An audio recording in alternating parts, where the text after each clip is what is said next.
signee, obviously a guy that we're excited about, Tanner. I don't even know how this whole thing started, but got word of him in December, sent a couple coaches over, took a peek at him, and then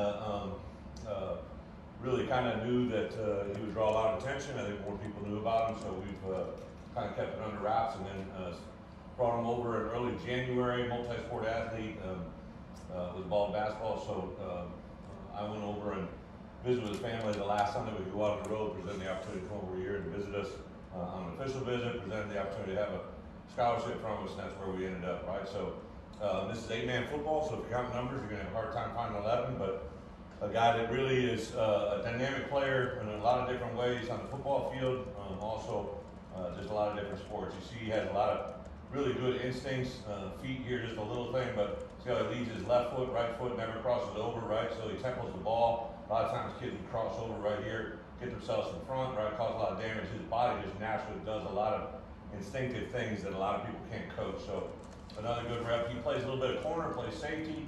You'll see him play high point safety here in a minute. Here he plays a lot of violence on a really big kid, little over 5'10", really good build on him, good fundamentals. Plays a lot of play strength. Here you're going to see him close in from the middle field coming off the screen here. Just centers himself, right, and then just really makes an opportunistic play here with a lot of violence, a lot of contact, great demeanor, great presence, just a really physical kid, over and over and over again. A very dominant player in his league. Obviously, here's a high point catch, an incredible athlete. Some of his track numbers, he actually had a long jump over 24 feet, triple jump 45 feet. He actually can't triple jump anymore because he jumped out of the pit at his high school on a couple different occasions, so it's dangerous for him. So that one's off the books. But again, just here's another one, really good, just open field spacing. We're going to play him at the safety position. Might actually dabble with him at corner. Here you see him at quarterback. This kind of does some of the things that just naturally see a lot of our good athletes that we recruit to the defense side to play offense, just knows how to feel his way through traffic, very dynamic player. Then I had to throw one of these on here. We had one of our coaches go visit him in the early January, and he said, I believe, had 4 dunks before half, right? So doesn't post a lot on social media, probably part of the reason, in my opinion, he's probably a little bit under-recruited, but just a really incredible ability to get up, jump. He said he wasn't going to post anything until he did one that went between his legs, so that might be common. But I know that we had another coach go and watch him in that game. He got a rebound, stood underneath, and just kind of went straight up in the air and threw it down from the floor. So really excited about Tanner. Great set of family all around him.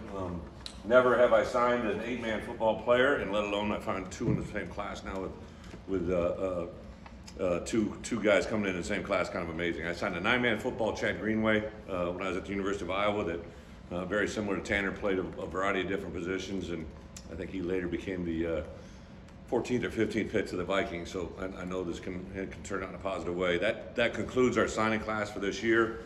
One of the unique things that we're in right now, 16 players signed, 10 of them reported in January, right? So really just a very unique opportunity for us to get guys in here working with them. Today was the first day we had a chance to get with them on the grass, so we actually had our first chance as coaches because we were out on the road in January the whole time to be around these guys for the first time, and really was a fun day overall for that. A couple things off the field. Haven't really been able to say, one of the things in January was pretty awesome is to watch some of our guys that have been here in the past have some tremendous success on the football field. See Spoon get a Pro Bowl invite and all that goes into that. I did talk to Sid the night, unfortunately, he had an injury, so to be able to talk to him a couple hours after that happened and realize the highs and lows of what football can bring was very unique. A couple shout outs, I have a couple former players. Obviously Nick Allegretti from here going to the Super Bowl, but Dre Greenlaw, it was kind of one of the few games I've been able to watch in its entirety. It was a playoff game 2 weeks ago. Dre was a kid very similar to Tanner, had 0 offers other than us at the University of Arkansas, I believe. We offered about midway through his senior year. Came in as a safety, we moved him to linebacker, and now he's playing the Super Bowl. Just a really cool story. Brandon Allen, another former player of mine, he's the 3rd quarterback at San Fran, so kind of a neat thing to watch all those guys get where they need to be, and then also the five or six guys that played in bowl games. I think we have 6 guys now invited to the combine. Just kind of check in with those guys periodically to get calls from GMs and personnel people that are at these senior bowls that are watching or interviewing our guys. I specifically got an interview while GM was interviewing, or his organization was interviewing Tip Ryman.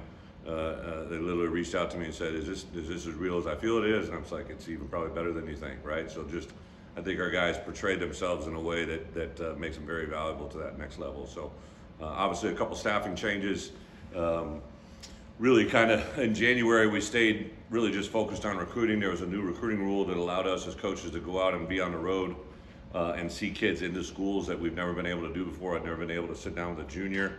The very first day, the rule was in effect for us in January. It just happened that all the schools were canceled in Illinois, and I had a 8 o'clock, 10 o'clock, 12 o'clock, 2 o'clock, and 4 o'clock all in a row at 6 different schools in Chicago, and I could sit down with the young man and their parents in the school. It was a timing factor that there was no school, so it was kind of convenient. They didn't have conflict with classes, but literally got a commitment that day. And I when I was in that school, when it was beginning to happen, I was sitting there with a young man and his parents, and the dad said, "Hey, can you step out a minute, Coach B? I want to have a conversation with my family." And I'm like, "Oh boy, I've been through this before, but I've never been through it in January with a junior, right? Because it's been illegal to have a conversation with them in the school until their senior year." So it's been a learning experience for everybody. I think that last week I was on the road. I was in 10 different states in 5 days. So it was just a little bit chaotic. So we really have focused on staffing after we've got back in. I've had several candidates on campus, had a couple on today, have a couple more in this weekend. My intent and goal was to have somebody up and running at the positions by Monday. I think we're on task. I expect to probably have a wide receiver coach here sooner than later as we speak. And then inside linebacker position, I'm in a little bit of a holding pattern. I've had a couple on candidate, but there's one guy that I want to talk to that isn't available until the later part of this week. So we'll handle that and process that as it comes. With that, I'll open it up. Anything else? Any other questions? Bret, why did you want to make a couple defensive staff changes? What do you hope to add? Why? Yeah. I haven't talked to you guys since then? No. Well, twofold, right? One of the things that I think really, as we sat back and looked at that season, you get done, you go back and take a comprehensive look at what you did schematically, what you did as a result, but also just have a lot of dialogue with players, coaches, and staff. And I realized where we are and where I wanted us to go. Obviously no negative, both the guys that I relieved one was a former player, one was a former coach. Think the world of them and their family, who they are, and what they're going to be. But just felt we needed to have some change on that side of the ball, especially, and just continuity and a little bit of everything: football, recruiting, administrative things in the building. Just really felt that was necessary. I haven't made a lot of moves like that in my coaching career. I think that's 7 guys over 16 years, right? So. Yeah, that's what it was. Felt we could get an opportunity to get better and get stronger, and hopefully that's what's going to happen. What is the challenge of a coach when you have turnover with the staff, especially the last 2 years? Well, I think you first and foremost, it's a new person in a young kid's life, right? But literally since the first day when I came here, I talked to the players about, hey, like if you hire good people and you have the things that I think can happen, like you're going to have transition. I've been fortunate enough to have, I think, about 7 head coaches now that have left, several coordinators, guys go on to the NFL.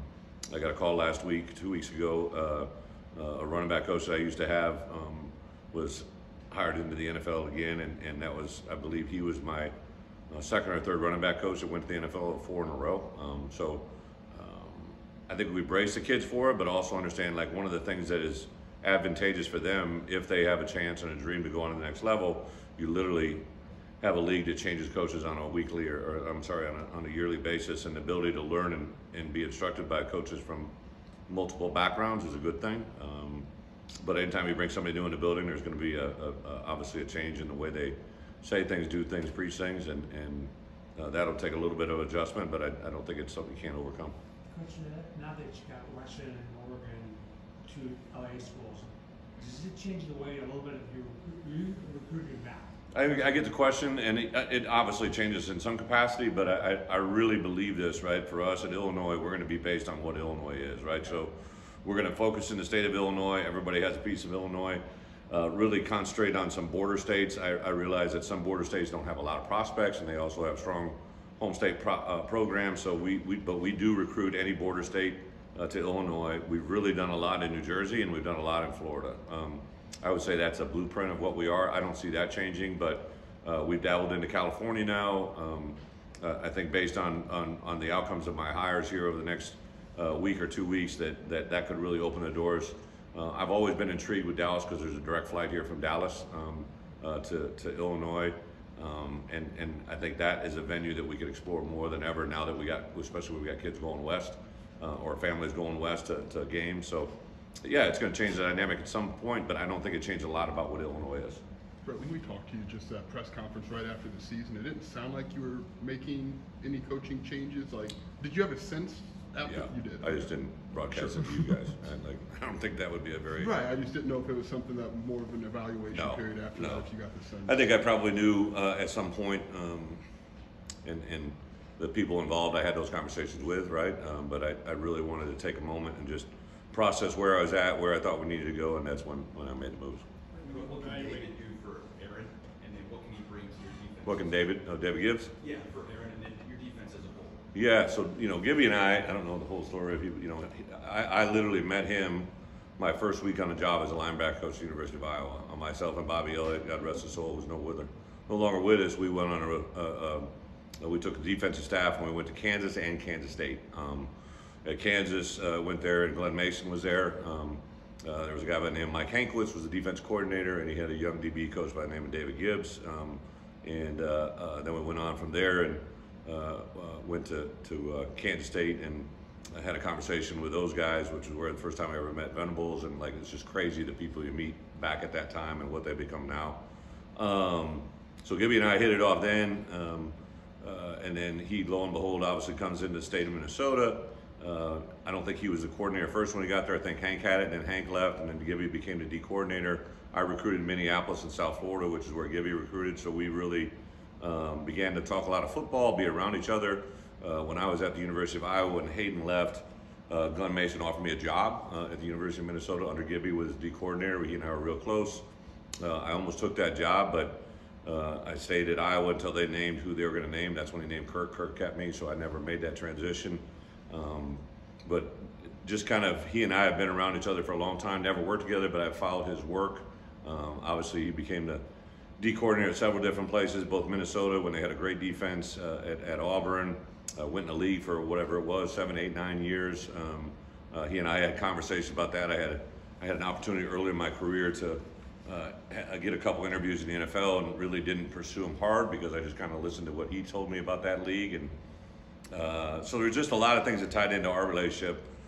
When I first came here, actually Ryan and Gibby were together in Missouri, and the year before I had interviewed for the head coaching job at Colorado, and one of the coaches that interviewed there was Ryan Walters, and I was talking to Gibby. I'm like, tell me about this guy, and because I was in direct competition with him, right? And obviously didn't go that direction, so that's when I first heard about Ryan. And when I took the job here, when I made kind of a decision, I had about 5 candidates. I interviewed 3 guys. I interviewed obviously Ryan, an active head coach, and a guy now that's actually a coordinator in this league. And major reason why I went with Ryan was the conversations with Gibby, just that he was around him in certain ways that allowed him to grow. They'd been together, been around each other. So when transition happened a year ago and I decided to retain Ryan or decide to promote Aaron, I really had interviewed Antonio earlier in my career here. I followed him all the way through. I thought it'd be a nice combo. Those two knew each other, but obviously when I made transition, I wanted to get an older voice in that room. I wanted to get someone with a little bit different perspective, and that's what really Gibby was the only guy that I went after. I contacted him early on, literally in December, kind of get a feel where he was at. He had some things moving in his yard, and then when I made transition, I just reached out to him and said, this is what I plan on doing, this is where I'm at. And Aaron and I flew down and met with him on several different occasions during the recruiting periods, and had a chance for those guys to visit. David had known quite a few guys on our staff, and I just thought the comfort level there after several meetings was pretty significant, and that's why we pulled the trigger. Right, you guys signed in December. You signed Josiah Knight. Yeah. Today, Mississippi State. Yeah. Can you walk us through what happened there? Yeah, Josiah was a guy that came to us in June, committed to us. I know I went down there during the December signing period, or December recruiting period really was excited to get him in the boat. He signed with us. I always say this, right? Every day I grab a cup of coffee, walk out the door, and when I'm driving into work every day, I say, what's going to happen today that I have no idea is going to happen? And it happened with Josiah in 16 years. I've never had this kind of moment come up. But when it became clear to me that he was not going to be able to come here to Illinois, that's when I reached out to him. We went and saw him. I sent a couple coaches to him and his family and his coaches. His coach was ironically a former Illinois player. Talked to coach as well, and I said, hey, if I can't get him here to Illinois, I love him and his family for everything they are. Like, what can we do to help? And because he wanted to be here, there is no doubt about what he wanted to do, but that wasn't going to be possible. So I literally told him that the best option I think he could do is to sign, I believe, Mississippi State, and or whatever the best feeling he was. But I know he's a tremendous football player. There's a reason we recruited him. There's a reason. I think he had over 60 offers, if I'm not mistaken. I never thought I would help an SEC team get a player, but I wanted to see what's best for him. And I know there was 2 Big Ten schools who were messing with him, so I was kind of glad he wasn't going to be in this league. So he's at Mississippi State, and wish him the best luck. When you evaluate your 2 8-man signees, and I'll even go back to like Mac percentage. Yeah. How does level of competition or level of instruction that they're getting at maybe a smaller school affect your Yeah, evaluation? it's a great one. So really, you just learn through history, right? And when I was at the University of Iowa, I had a young linebacker. I literally wrote a letter to him every day of his life, right, for 2 years. His name was Aaron Campman, and he was a guy that came from a little town called Appleton, Parkersburg. That little community, the University of Iowa, had 3 NFL draft picks, and Brad Meester, who was ironically the only guy that Iowa didn't go after, went to UNI, and he became a first-round draft pick. I believe Aaron was a mid-round draft pick. Casey Wiegman was maybe a second or third-round pick. I played with Casey. I knew how good a player he was, but then that was from the playing side. And then as a coach, I began to, I go in, and Aaron Campman was recruited nationally by everybody. He was our biggest competition. Ironically, there was a guy by the name of Kyle Vandenbosch, who was an Iowa kid that went to Nebraska. There was a guy named Trev Alberts, who was before him, who was ironically very close to our league now. So there were some small school kids that went to Nebraska and had great success. So I was bound and determined that I was going to get Aaron Campman to say yes, right? And thankfully we did, and I had a great time coaching him. There was another kid by the name of Dallas Clark, who's from a small town in Iowa, that Livermore, if I'm not mistaken, Iowa, and he was totally under-recruited. I actually got him as a walk-on. Couldn't get him to play linebacker, but I told Kirk, I'm like, this guy can't read a guard pull, but he's really good at running. Later became the best tight end in college, in the country, first-round draft pick. I think the great thing about small schools is you're usually 3 things. You're undersized, under-recruited, and underdeveloped. And those are 3 things that I think you can change literally if you're in the right program. And, Matt Bailey was kind of our first rodeo where we really liked Matt. He came in the spring, was in the middle of a track season, didn't run a great time, but I loved everything about him. He was so disappointed, and I called Matt after that night in the spring and just was compassionate to him. He was waiting on an offer. He was hoping on an offer, and we couldn't do it. Lo and behold, 5-6 months later, we were able to make that call and offer him, and been rewarded for it ever since then, right? Mac Resetich, I watched Mac. I remember when Pat Hamilton came in and gave me the film, and I watched like 25, 30 plays, and every one was a touchdown. And I'm like, how many touchdowns does this guy have, right? And he told me the number, and then I sent a couple coaches to watch him play basketball again. In this conference, I realized that a lot of people watch what we do. When we make moves, we had a young man a couple years ago, a linebacker that had 0 offers. We offered him, and 2 weeks later he had over 40 offers, and he went to a blue and gold school. And so I just know enough not to put people on the path of too much of what we believe in. So when Matt came around, that was a story, and the same thing with Tanner now. Coach, all things considered, considering the season you had last year, staff changes, guys going to the draft, does spring ball take on more importance this year than usual, integrating coaches and all that stuff? 0. I think that we go into spring practice with the highest intensity humanly possible. I don't think anybody that comes into our building would tell you there's anything, even the candidates that come through, the energy level in this building and the desire to be successful. I get the question, you got to ask it. It makes sense to you, but it makes no sense to me, right? Like, we approach every season, every spring, every workout. I literally had a conversation with our guys today that, today's workout is the first Wednesday workout in the week 3 week 4 of winter conditioning. And if you just think it's another day, then you're going to be left behind. Tomorrow's got to be better than it was today. Next Wednesday has to be 5 times better than it was this past Wednesday. Or, you know, it's just, we will not survive with that mentality or that thought. Brett, I think a lot of us, one more after this. I think a lot of us suspected Jim Leonard to get a job Yeah. somewhere. Is he still on your staff? Yeah, I What's, just talked to what's him his today. future? Yeah, what's his future? So in theory he is, but we signed him with the idea that like,